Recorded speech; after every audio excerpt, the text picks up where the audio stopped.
భక్ష్యాలు చేసే విధానం గురించి తెలుసుకుందాం. నేను ఏం చేసిందంటే ఈ గ్లాస్ తోటి 1 గ్లాసు శనగపప్పు తీసుకున్నా. ఇది నైటే కడిగి నానబెట్టి పెట్టుకున్నా.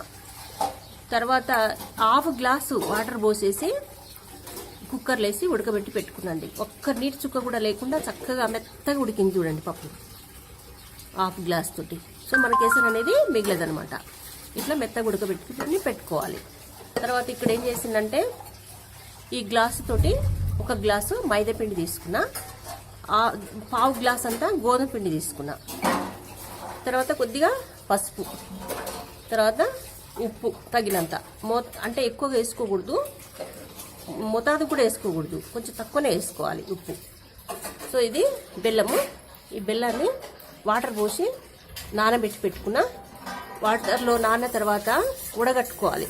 ఎందుకంటే ఈ బెల్లము ఎక్కడో తయారయ్యి వస్తుంది కదా. సో అట్లాంటప్పుడు మనకు దీంట్లో చెత్త, చిన్న చిన్న రాళ్ళు అట్లాంటివి ఏమున్నా కూడా ఉడగట్టి పెట్టుకుంటే బాగుంటుంది. భక్ష్యాలకు సంబంధించి పూర్ణం ఎట్లా చేసుకోవాలనేది చూపిస్తాను. శనగపప్పును ఇట్లా పప్పు గుత్తితోటి మెత్తగా చేసుకోవాలి. అంటే మనం గ్రైండర్లో వేసి కూడా మెత్తగా చేసుకోవచ్చు. మంచిగా ఉడికింది కాబట్టి కుక్కర్లోనే మెత్తగా చేస్తున్నాం. ఇట్లా పప్పు గుత్తితోటి మంచిగా పలుకు లేకుండా చేసుకోవాలి.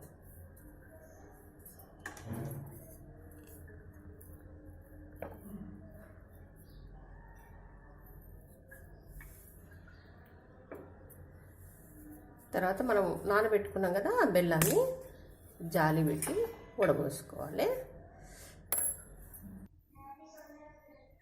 ఇట్లా బెల్లం నీళ్ళన్నీ కూడా పప్పులో పోసి పెట్టుకోవాలి.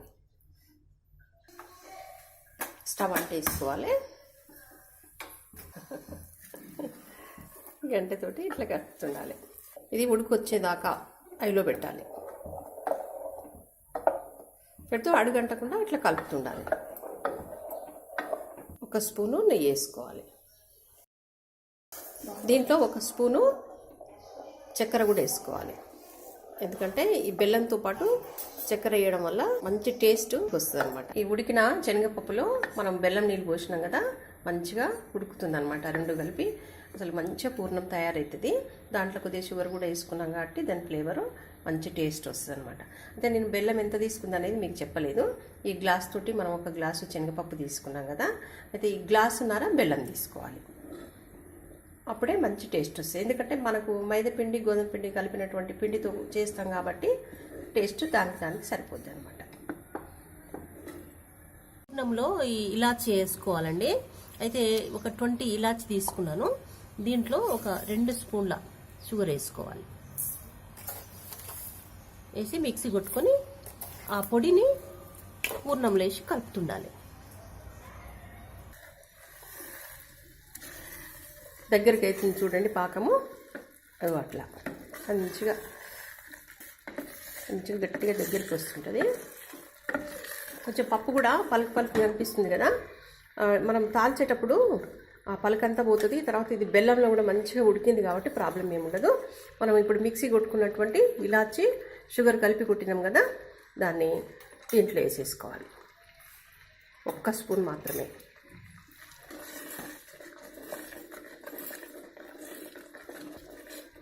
సో ఇట్లా ఇలాచి పౌడరు కలిసేటట్టుగా మంచిగా కలుపుకోవాలి.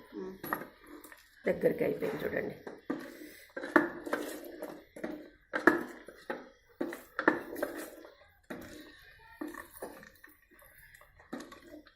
షుగరు, నెయ్యి, ఇలాచి పౌడర్, బెల్లము, పప్పు మంచిగా అంతా ఉడికింది. ఇది పూర్ణం తయారైంది. కొంచెము గట్టిగా అయ్యేటట్టుగా ఉంచితే సరిపోతుంది. చూడండి ఇట్లా దగ్గరికి అయింది కదా, మంచిగా పాకం వచ్చిందనమాట.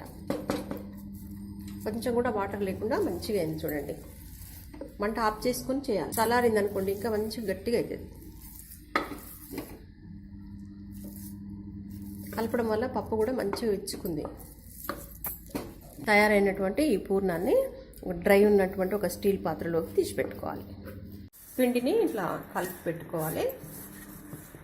అంటే చపాతీ పిండిలాగా చేసుకుంటే సరిపోతుంది.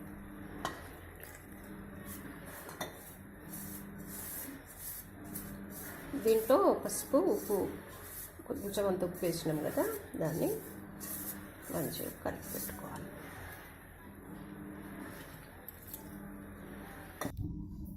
చూడండి, పిండి అంతా కూడా ఇట్లా కలిపేసుకోవాలి. కలిపిన తర్వాత కొంచెం ఆయిల్ తీసుకోవాలి. కొద్దిగా ఎక్కువ తీసుకుంటేనే మంచిగా వస్తుంది అనమాట. చూడండి, కలిపినప్పుడు అట్లా రావాలన్నట్టు.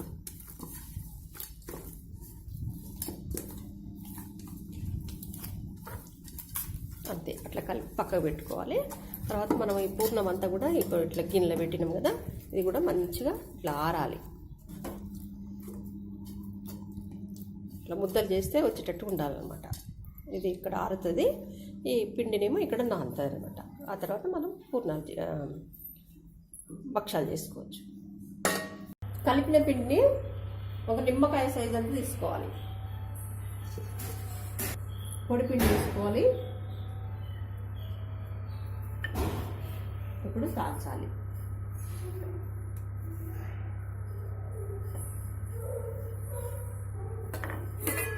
తయారు చేసి పెట్టుకున్న పూర్ణం తీసుకొని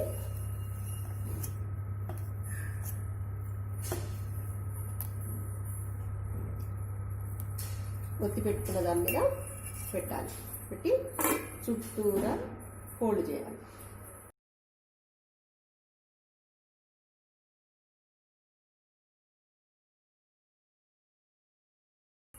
ఫోల్డ్ చేసింది కిందికి వచ్చేటట్టు పెట్టాలి, లేకుంటే ఇట్లా కోలతో అద్దేటప్పుడు ఓపెన్ అవుతుంది.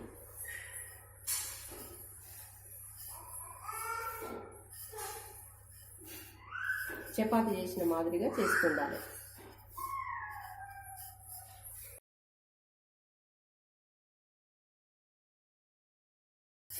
స్పీడ్గా చేయొద్దు, మెల్లగా చేయాలి. చుట్టూ తిప్పుతూ పూలతోటి కాల్చాలి.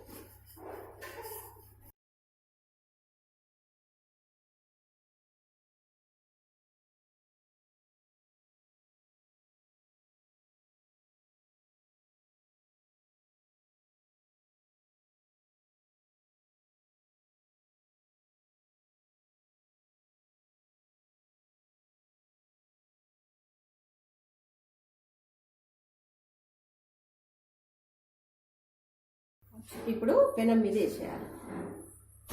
స్టవ్ అంటే వేసుకొని పెనం పెట్టినాము, పెనం మీద వేసేయాలి. ఇప్పుడు ఆయిల్లో పెట్టుకోవాలి.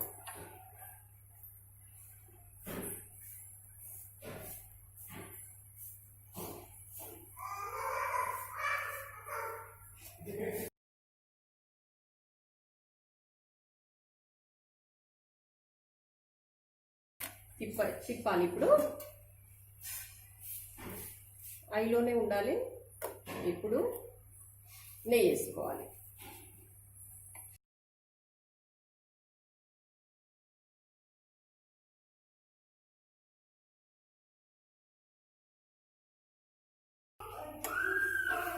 ఇంకో సైడ్ తిప్పాలి.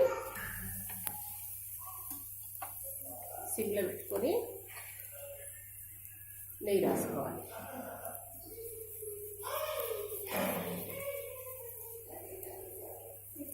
చూడండి, చక్కగా కాలుతుంది, పొంగు కూడా వస్తుంది.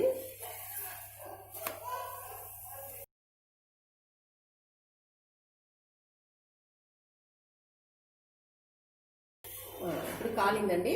కాలిందని తీసి స్టీల్ బాక్స్లో టిష్యూ పేపర్ వేసి దాని మీద పెట్టుకోవాలి. ఈ విధంగా అన్నీ కాల్చుకోవాలి. మూత పెట్టద్దు, మూత పెడితే మళ్ళీ మెత్తబడిపోతాయి. ఇవన్నీ చల్లారినాకనే మూత పెట్టుకోవాలి.